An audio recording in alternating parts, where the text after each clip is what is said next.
খেলাধুলায় ইসরায়েলকে নিষিদ্ধ করার দাবি দিন দিন আরও জোরালো হচ্ছে। চলতি মাসের মাঝামাঝি সময়ে জাতিসংঘের একদল বিশেষজ্ঞ ও স্পেনের প্রধানমন্ত্রী পেদ্রো সানচেজে দাবি তুলেছিলেন। তুরস্ক ফুটবল ফেডারেশনের প্রেসিডেন্ট ফিফা, উয়েফা ও জাতীয় ফুটবল সংস্থাগুলোর প্রধানদের কাছে চিঠি লিখে ইসরায়েলকে ফুটবল প্রতিযোগিতা থেকে নিষিদ্ধ করার আহ্বান জানিয়েছেন। এবার নতুন করে আওয়াজ তুলেছেন 50 জন সাবেক ও বর্তমান খেলোয়াড়। তারা সবাই মিলে সই করা একটি চিঠি পাঠিয়েছেন ইউরোপিয়ান ফুটবলের নিয়ন্ত্রক সংস্থা উয়েফায়।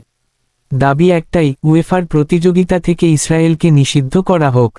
এ তালিকায় আছেন ইংল্যান্ডের সাবেক allrounder Moeen Ali, British boxer Jack চেল্লি, মোনাকোর ফরাসি মিডফিল্ডার পল পগবা সহ আরও অনেকে।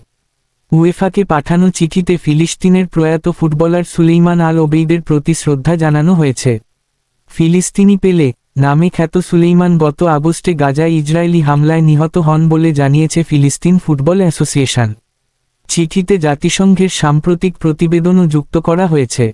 সেখানে বলা হয়েছে, ইসরায়েলি কর্তৃপক্ষ ও নিরাপত্তা বাহিনীর উদ্দেশ্য হল গাজার ফিলিস্তিনিদের আংশিক বা পুরোপুরি ধ্বংস করার গণহত্যামূলক অভিপ্রায় বাস্তবায়ন করা।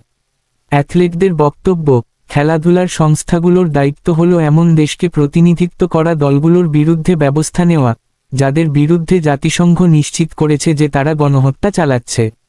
চিঠির শেষ অংশে লেখা হয়, আমরা উয়েফাকে আহ্বান জানাই, অবিলম্বে যেন ইসরায়েলকে সব প্রতিযোগিতা থেকে নিষিদ্ধ করা হয়। যতদিন না তারা আন্তর্জাতিক আইন মেনে চলে, বেসামরিক মানুষ হত্যা ও অনাহার সৃষ্টি বন্ধ করে।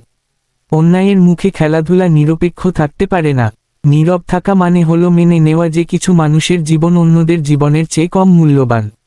আমরা বিশ্বাস করি, সব দেশ ও সব মানুষের জন্য একটাই মানদণ্ড থাকা উচিত।